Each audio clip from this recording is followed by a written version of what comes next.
It happens in quiet moments. A random song, a scent, a silence that feels too familiar, and suddenly they're back in your mind again.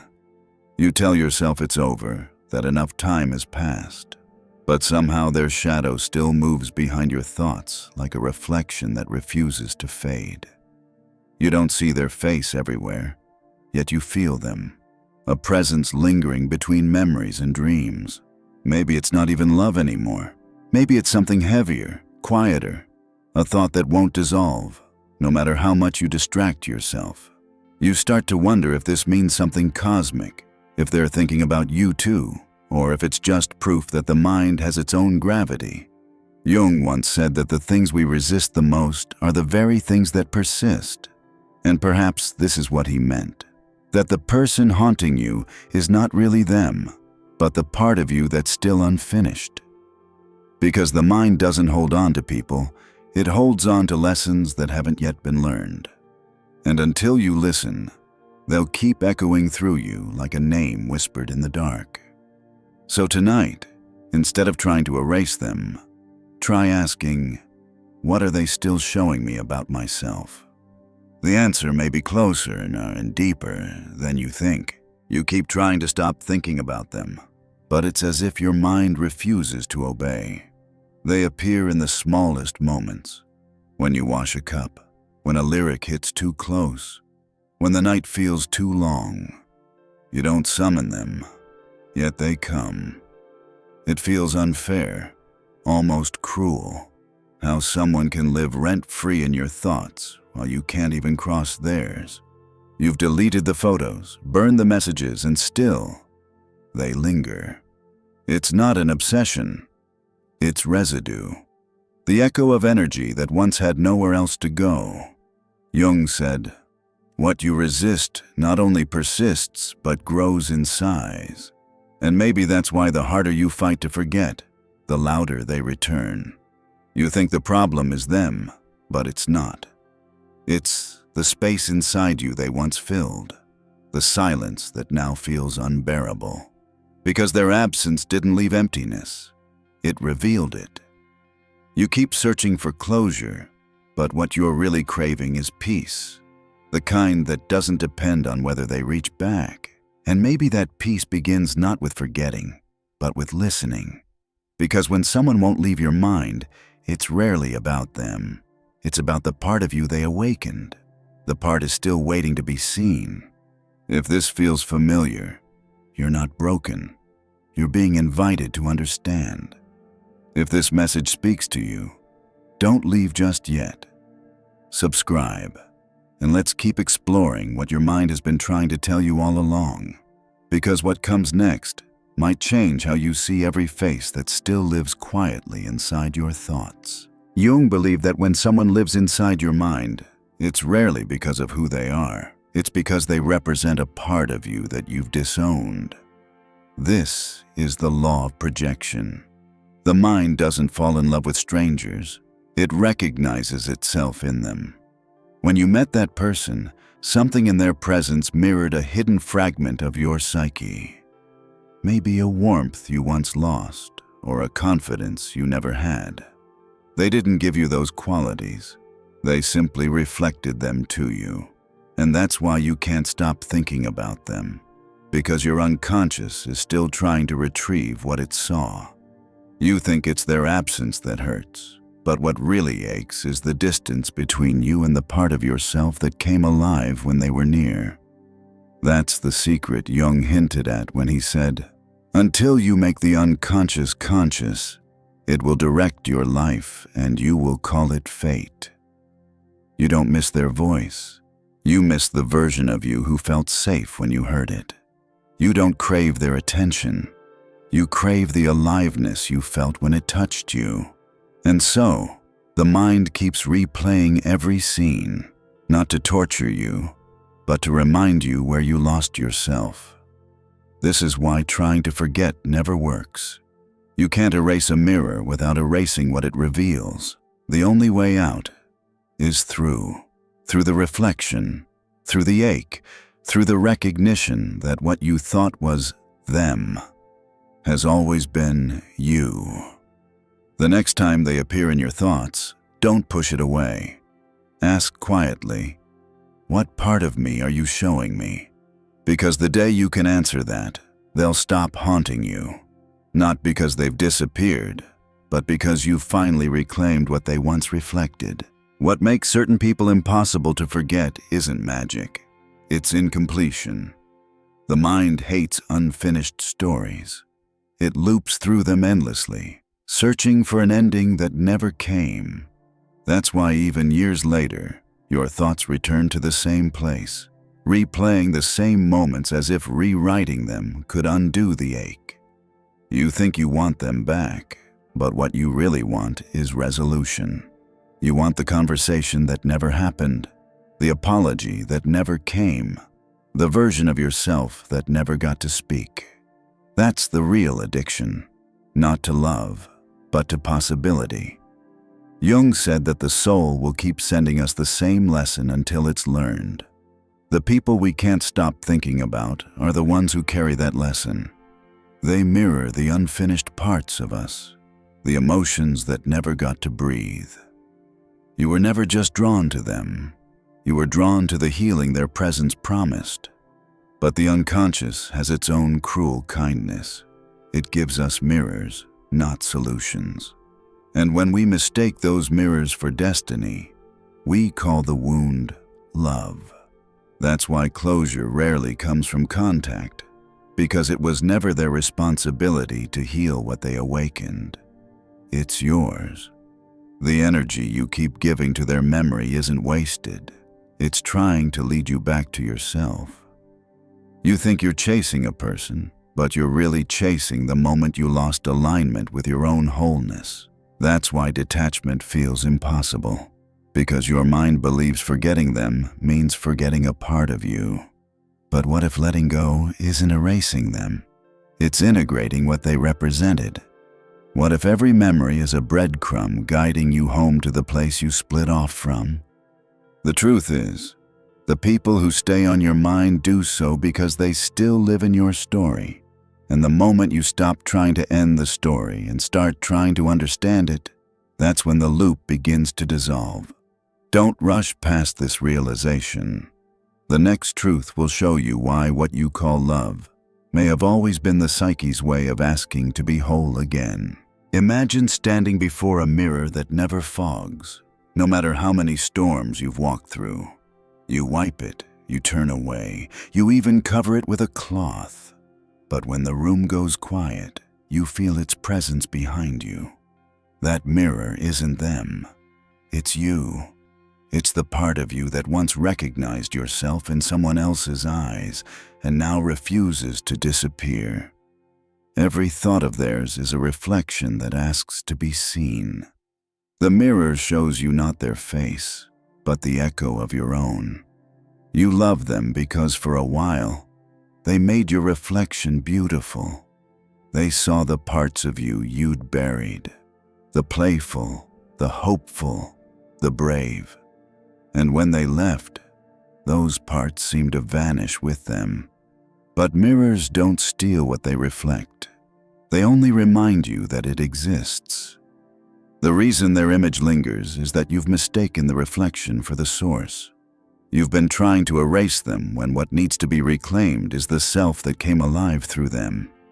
Jung wrote that every relationship is a meeting of souls.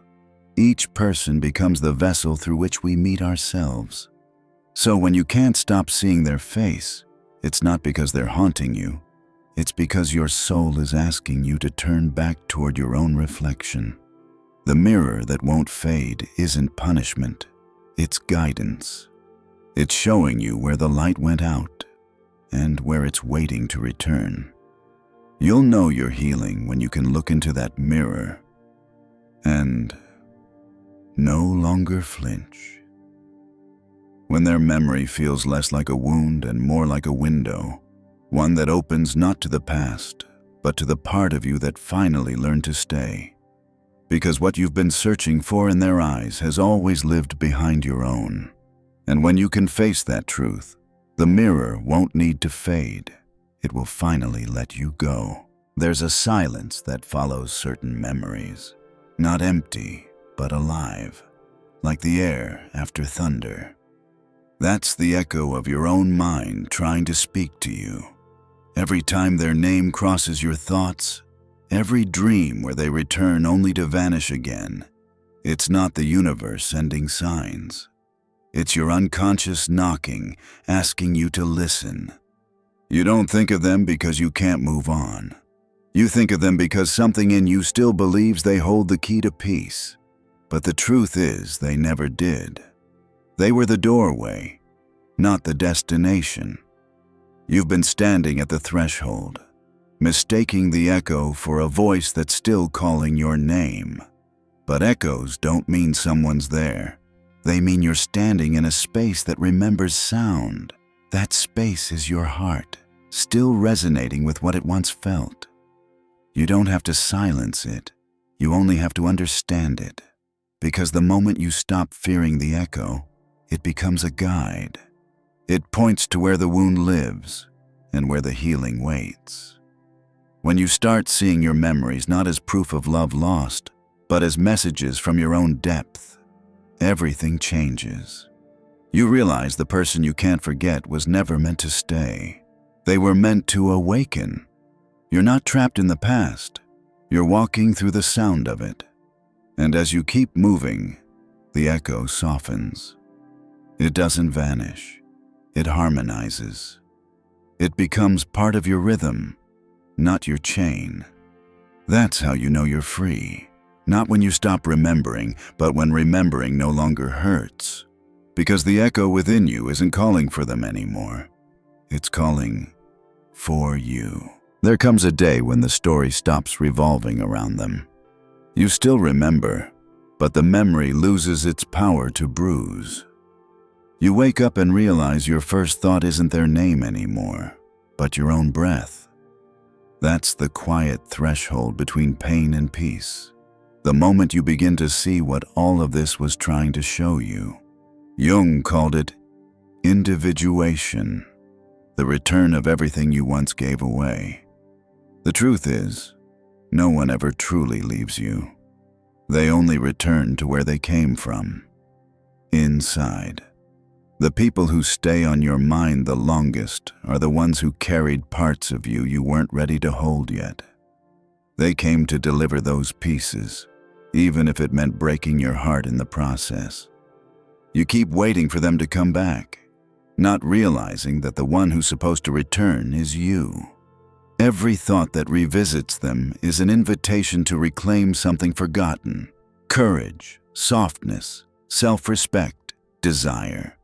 Detachment doesn't happen through force. It happens through understanding.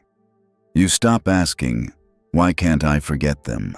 and start asking, "What did I lose when I met them?" Because memory is never just nostalgia. It's the soul's way of mapping its own evolution. The person you think about all the time is no longer the problem. They're the catalyst. They lit the fire that burned away who you were pretending to be. And maybe that's why it had to hurt. Because some awakenings only happen through the breaking. If you're here listening to these words, it means something in you is already turning toward light again. Don't look away now. The next truth will shift everything you believe about love, loss, and the strange mercy of remembering. Because this isn't the story of someone who couldn't forget. It's the story of someone learning what remembering was always meant to reveal. Healing isn't a sudden awakening. It's a series of small choices made in silence. When their image rises in your mind, don't fight it. Breathe and whisper to yourself, "This is me returning." Because every thought is a thread that can either bind you to the past or lead you back home. Write down what you learned from loving them, not what you lost. Replace the question, "Why did they leave?" with, "What did they show me about myself?" This simple shift turns pain into wisdom. Then take that wisdom into your day, through the way you speak to yourself, the boundaries you now hold, the tenderness you give without fear of being unseen. Walk, clean, move your body. Every act of presence reclaims a piece of energy you once gave away. The goal isn't to forget them, it's to remember you. Because peace isn't the absence of memory, it's the presence of self. And the more you honor that presence, the lighter the memories become. Each time you return to yourself, the mirror fades a little more, not because it's gone, but because it has finally done its job. To detach doesn't mean to stop caring. It means to stop confusing attachment with love. Jung warned that the ego mistakes possession for connection. It clings because it fears disappearing. But real love doesn't trap, it expands. It allows both souls to grow, even if that means growing apart.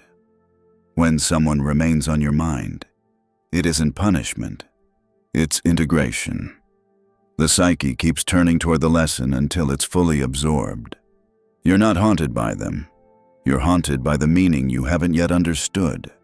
And once you do, the haunting ends not with forgetting, but with peace. Detachment, at its core, is not emotional coldness. It's emotional honesty. It's the moment you realize you can wish someone well and still release them from the role they played in your pain. It's saying, I no longer need you to validate the parts of me I've learned to love on my own. That's the highest form of healing. To love without needing to possess. To remember without being ruled by memory. You stop chasing closure from others because you've already given it to yourself. That's when you become whole.